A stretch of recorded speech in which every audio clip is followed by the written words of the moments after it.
MDH ಚನ masala. ಈಗ ಕಡಲೆ ಇರಲಿ, ಹಲಸಂದೆ ಬೀಜ, ಕಪ್ಪು ಕಡಲೆ ಅಥವಾ ಬಿಳಿ ಕಡಲೆ, ಎಲ್ಲವೂ ಸ್ವಾದಿಷ್ಟವಾಗುತ್ತೆ. ಇನ್ನು ಕೆಲವೇ ಕ್ಷಣಗಳಲ್ಲಿ ಮಾಸ್ಕ್ ಮ್ಯಾನ್ ಬೆಂಗಳೂರಿಗೆ ಆಗಮನ ಆಗುತ್ತೆ. ಆರೋಪಿ ಚೆನ್ನೈಯನ್ನ ಬೆಳ್ತಂಗಡಿಯಿಂದ ಬೆಂಗಳೂರಿಗೆ ಕರೆತರ್ತಾ ಇರುವಂತಹ SIT ಇಲ್ಲಿ ಹಲವು ಕಡೆಗಳಲ್ಲಿ ಮಹಜರ್ ಕಾರ್ಯವನ್ನು ನಡೆಸಲಿದೆ. ಬಿಗಿ ಭದ್ರತೆಯಲ್ಲಿ ಮಾಸ್ಕ್ ಮ್ಯಾನ್ ಚೆನ್ನೈಯನ್ನ ಕರ್ಕೊಂಡು ಬರ್ತಾ ಇರುವಂಥದ್ದು SIT. ಇನ್ನೇನು ಕೆಲವೇ ಹೊತ್ತು ಬೆಂಗಳೂರು ತಲುಪುತ್ತಾರೆ. 2 ಪೊಲೀಸ್ ವಾಹನದಲ್ಲಿ SIT ಈ ಮಾಸ್ಕ್ ಮ್ಯಾನ್ ಅನ್ನು ಕರ್ಕೊಂಡು ಬರಲಾಗ್ತಾ ಇದೆ.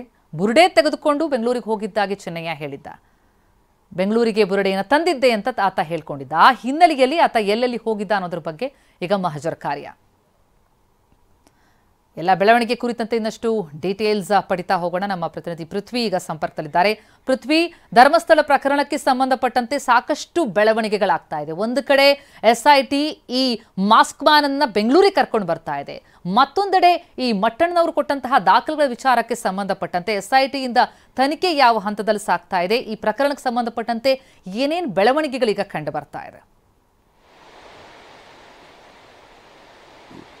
ಪ್ರತಿಮಾ, ಇವತ್ತು ಏನು ಬೆಳಗ್ಗೆ 6 ಗಂಟೆಗೆ ಆರೋಪಿ ಚಿನ್ನಯ್ಯನನ್ನ SIT ಅಧಿಕಾರಿಗಳು ಬೆಂಗಳೂರಿನತ್ತ ಕರ್ಕೊಂಡು ಹೋಗಿರುವಂಥದ್ದು. ಬೆಂಗಳೂರಿನ ಕೆಲವಾರು ಕಡೆ ಮಾಜರು ಮಾಡಲಿಕ್ಕೆ ಈಗ ಅಲ್ಲಿಗೆ ಹೋಗ್ತಾ ಇರುವಂಥದ್ದು. ಇನ್ನೇನು ಏನು ಬೆಂಗಳೂರಿನ ಕೆಲವು ಗಂಟೆಗಳಲ್ಲಿ, ಅಂದರೆ ಸುಮಾರು 1 ರಿಂದ 2 ಗಂಟೆ ಒಳಗಡೆ ಬೆಂಗಳೂರಿಗೆ ತಲುಪುವಂಥ ಸಾಧ್ಯತೆ ಇದೆ. ಅಲ್ಲಿ ಕೆಲವೊಂದಿಷ್ಟು ಪ್ರದೇಶಗಳನ್ನು ಗುರುತು ಮಾಡ್ಕೊಂಡಿರುವಂಥದ್ದು, ಅಂದರೆ ಕೆಲವೊಂದು ಕಚೇರಿಗಳು ಮತ್ತು ಕೆಲವೊಂದು ಮನೆಗಳ ಮೇಲೆ ಮಾಜರನ್ನು ಮಾಡಲಿಕ್ಕೆ ಈಗ ಹೋಗ್ತಾ ಇರುವಂಥದ್ದು. ಇಲ್ಲಿಗೆ ಸದ್ಯಕ್ಕೆ ಏನು ಗಿರೀಶ್ ಮಟ್ಟಣ್ಣನವರು ಮತ್ತು ಜಯಂತ್ ಇಬ್ಬರದ್ದು ಕೂಡ ಬೆಂಗಳೂರಿನಲ್ಲಿ ಮನೆ ಇರೋದ್ರಿಂದ, ಜಯಂತದ ಬಾಡಿಗೆ ಮನೆ ಕೂಡ ಇರುವಂಥದ್ದು. ಸೊ ಮನೆ ಇರೋದ್ರಿಂದ ಅಲ್ಲಿಗೂ ಹೋಗುವಂಥ ಸಾಧ್ಯತೆಗಳು ಈಗ ಇರುವಂಥದ್ದು. ಯಾಕೆಂತ ಹೇಳಿದರೆ ಇಲ್ಲಿ ಏನು ಆರೋಪಿ ಚಿನ್ನಯ್ಯ ಯಾವ್ಯಾವ ವಿಚಾರವನ್ನು ಹೇಳಿದ್ದಾನೆ, ಬೆಂಗಳೂರಿನಲ್ಲಿ ಯಾರ್ಯಾರ ಮನೆಗೆ ಹೋಗಿದ್ವಿ, ಅಲ್ಲಿ ಯಾರ್ಯಾರನ್ನ ಭೇಟಿ ಮಾಡಿದ್ವಿ ಅನ್ನೋದನ್ನು ಹೇಳಿರ್ತಾನೆ. ಅದನ್ನೆಲ್ಲ ಮಾಜರ್ ಮಾಡಬೇಕಾಗಿರುತ್ತೆ, ಕೆಲವೊಂದು ಸಾಕ್ಷ್ಯಗಳನ್ನು ಕಲೆಕ್ಟ್ ಮಾಡಬೇಕಾಗಿರುತ್ತೆ. ಆದ್ದರಿಂದ ಈಗ ಗಿರೀಶ್ ಮಟ್ಟಣ್ಣನವರ ಮನೆ ಮತ್ತು ಜಯಂತ್ ಮನೆ ಏನು ಇಬ್ಬರು ಮನೆ ಕೂಡ ಬೆಂಗಳೂರಿನಲ್ಲೇ ಇರೋದ್ರಿಂದ ಅಲ್ಲಿಗೆ ಹೋಗಿ ಸ್ಪಾಟ್ ಮಾಜರನ್ನು ಮಾಡುವಂಥ ಕೆಲಸ ಕೂಡ ಆಗುವ ಸಾಧ್ಯತೆ ಇರುವಂಥದ್ದು. ಸೊ ಮೊನ್ನೆ ನೋಡ್ಬೋದಾಗಿದೆ, ಉಜಿರೆಯ ಮಹೇಶ್ ಶೆಟ್ಟಿ ತಿಮ್ಮರೋಡಿಯವರ ಮನೆಗೆ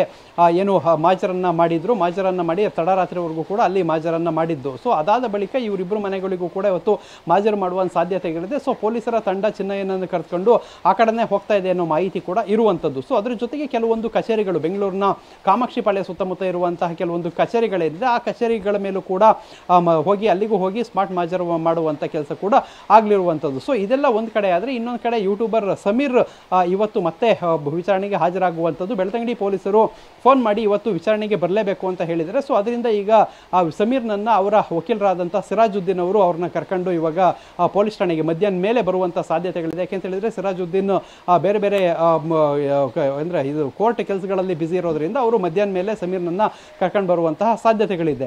ಸದ್ಯಕ್ಕೆ ಏನು ಇವೆರಡು, ಅಂದರೆ ಸಮೀರ್ ಇವತ್ತು ಬಂದಂಥ ಸಂದರ್ಭದಲ್ಲಿ AI ವಿಡಿಯೋ ಮಾಡಿದಂಥ ವಿಚಾರವಾಗಿರ್ಬೋದು ಮತ್ತು ಇನ್ನೇ ಉಳಿದಂಥ 2 ಪ್ರಕರಣದ ಬಗ್ಗೆ ಇವತ್ತು ಕೂಡ ತನಿಖೆಯನ್ನು ಮಾಡ್ತಾರೆ. ನಿನ್ನೆ ಸಮೀರ್ನ ವಿಚಾರಣೆ ಮಾಡಬೇಕಾಗಿತ್ತು. ನಿನ್ನೆಗೆ ಡೇಟ್ ಕೊಟ್ಟು ಲ್ಯಾಪ್ಟಾಪ್ ಮತ್ತು AI ವಿಡಿಯೋ ಕ್ರಿಯೇಟ್ ಮಾಡಲಿಕ್ಕೆ ಬಳಸಿದಂಥ ಟೂಲ್ಗಳೇನಿದೆ ಅದನ್ನು ತಂದು ಆ ವಶಕ್ಕೆ ಕೊಡಬೇಕು ಅಂತ ಹೇಳಿ ಪೊಲೀಸರು ಹೇಳಿದರು. ನಿನ್ನೆ ಅನಾರೋಗ್ಯದ ವಿಚಾರ ಹೇಳಿ ವಕೀಲರೊಂದು ಪತ್ರವನ್ನು ಕೊಟ್ಟು ಸಮೀರ್ ಇವತ್ತು ವಿಚಾರಣೆಗೆ ಹಾಜರಾಗಲ್ಲ ಅಂತ ಹೇಳಿದರು. ಸೊ ಇವತ್ತು ಸಮೀರ್ನನ್ನು ವಿಚಾರಣೆಗೆ ಹಾಜರುಪಡಿಸ್ತಾರೆ. ಸೊ ಇವೆರಡು ಬೆಳವಣಿಗೆಗಳು ಇವತ್ತು ನಡೀತಾ ಇರುವಂಥದ್ದು. ಇವತ್ತು ಇನ್ನೇನು ಕೆಲವು ಗಂಟೆಗಳಲ್ಲಿ ಈಗ SIT ತಂಡ ಬೆಂಗಳೂರಿಗೆ ಬರುತ್ತೆ. ಅಲ್ಲಿ ಯಾವ್ಯಾವ ಮನೆಗಳು ಯಾರ್ಯಾರ ಆಫೀಸ್ಗೆ ಹೋಗಿ ಮಾಜರ್ ಆಗುತ್ತೆ ಅನ್ನೋದನ್ನ ಮುಂದಿನ ಹಂತಗಳಲ್ಲಿ ಕಾದು ನೋಡಬೇಕಾಗಿದೆ. ಪ್ರತಿಮಾ. ಎಸ್ ಪೃಥ್ವಿ, ಹಾಗೆ ಸಂಪರ್ಕದಲ್ಲಿರಿ. ಯಾಕೆ ಈಗ ಬಂತ ಸ್ವಾದ? ಖಂಡಿತ ಈಗ ಬಂತು ಅಸಲಿ ಸ್ವಾದ. MDH chunky chaat masala life ಅಲ್ಲಿ ಅಸಲಿ ಸ್ವಾದ ತರುತ್ತೆ. ಅಸಲಿ ಮಸಾಲ, MDH